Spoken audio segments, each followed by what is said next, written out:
REITs, cara miliki hartanah di Bursa. Saya percaya ramai yang masih tak tahu tentang REITs di Bursa Malaysia. Tahu tak anda? Anda hanya perlukan RM100 ke RM200 sahaja untuk miliki pemilikan hartanah healthcare di Malaysia dan Austria dalam Al-Aqsa Healthcare REIT sebagai contoh. Tak adalah sampai ratus ribu ataupun jutaan ringgit baru boleh memiliki hartanah. Kadang-kadang tu siap ada yang tolong uruskan penyewa lagi tu. Macam menarik tak? Jadi dalam video kali ini saya akan cerita tentang REIT. Kalau anda rasa menarik, tonton video ni sampai habis. Apa itu REITs? REITs adalah singkatan bagi Real Estate Investment Trust. REITs adalah instrumen yang membolehkan anda melabur dalam hartanah dengan mudah. Ia merupakan dana atau sebuah tabung amanah yang menguruskan hartanah komersial untuk menghasilkan pendapatan. REIT ini dia lebih kurang sama lah macam amanah hartanah Bumiputera yang ada gambar Nilofa dulu-dulu tu. Cuma bezanya REIT ini diapungkan di pasaran saham. Apa kelebihan melabur dalam REITs? Pelabur berpeluang mendapat dua jenis keuntungan melabur dalam REITs. Pertama,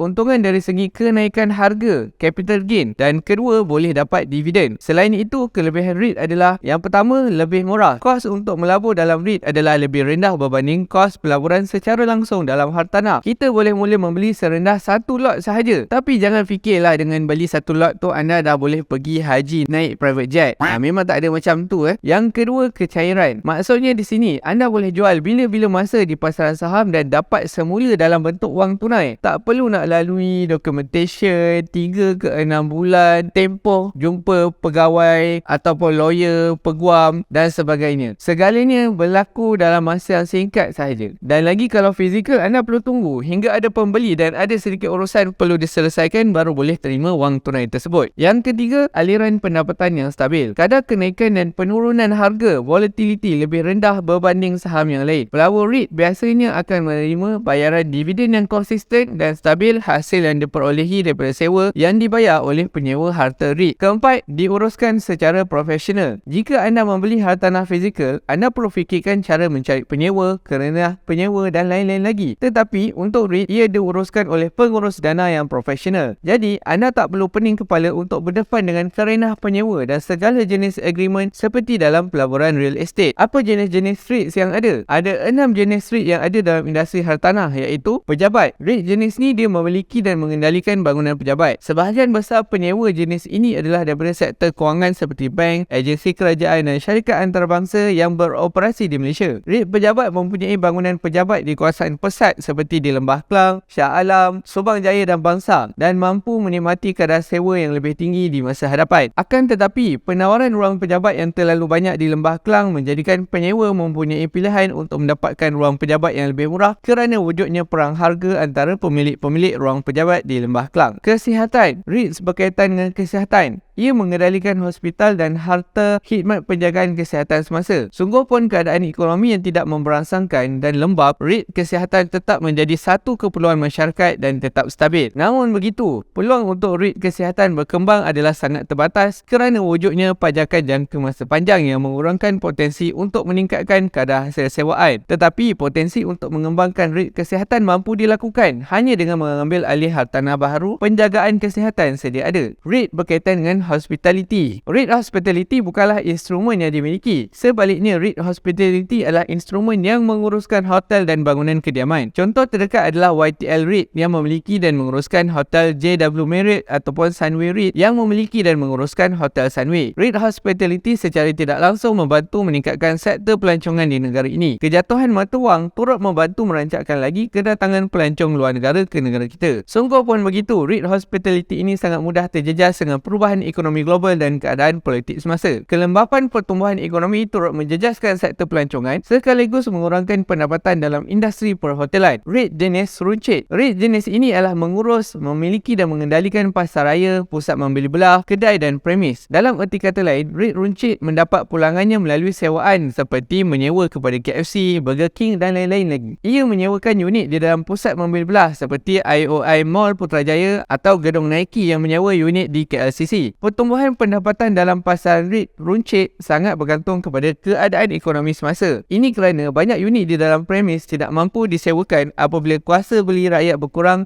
dan kurangnya permintaan terhadap sewaan. REITs jenis industri. REIT ini adalah mengendalikan premis hartanah seperti gudang dan ruang kilang. Aliran tunai diperolehi daripada sewaan gudang dan ruang kilang. Yang menarik, ia tidak memerlukan perbelanjaan selenggara yang tinggi dan reka bentuknya juga adalah tidak mewah berbanding REIT yang lain. Jadi, ini mengurangkan kos REIT jenis industri. Sungguh pun begitu, jenis industri ni adalah yang paling mudah terjejas dengan kemelesatan ekonomi kerana kos operasi kilang dan store inventory akan dipotong. Akhir sekali, REIT jenis bercampur ataupun mixed development. Ia mengendalikan pelbagai jenis hartanah dalam satu-satu masa. Contohnya adalah Sunway REIT ataupun dikenali sebagai Sun REIT di KLCI yang memiliki pelbagai portfolio hartanah di Malaysia seperti pusat membeli belah, pejabat, gudang, hotel dan juga bangunan. Antara kelebihan REIT bercampur adalah kepelbagaian jenis hartanah dan lebih berdaya tahan kepada turun naik pasaran dan keadaan ekonomi semasa. Walau bagaimanapun, suka saya nak ingatkan di sini bahawa REIT ni pun nak kena tengok juga, ada yang patuh syariah, ada yang tidak patuh syariah. Jadi buatlah penilaian anda terlebih dahulu. Apa-apa pun, untuk mula melabur dalam REITs, wajib ada akaun CDS dahulu. Kos buka akaun CDS hanyalah RM11 saja. Jika anda buka akaun CDS dengan saya, kos anda belajar saham semuanya percuma. Belum ada akaun CDS, boleh daftar di accountcds.com. Untuk tahu lebih lanjut berkaitan pelaburan saham ini, anda boleh rujuk video ini. Jumpa lagi guys dan jangan lupa subscribe.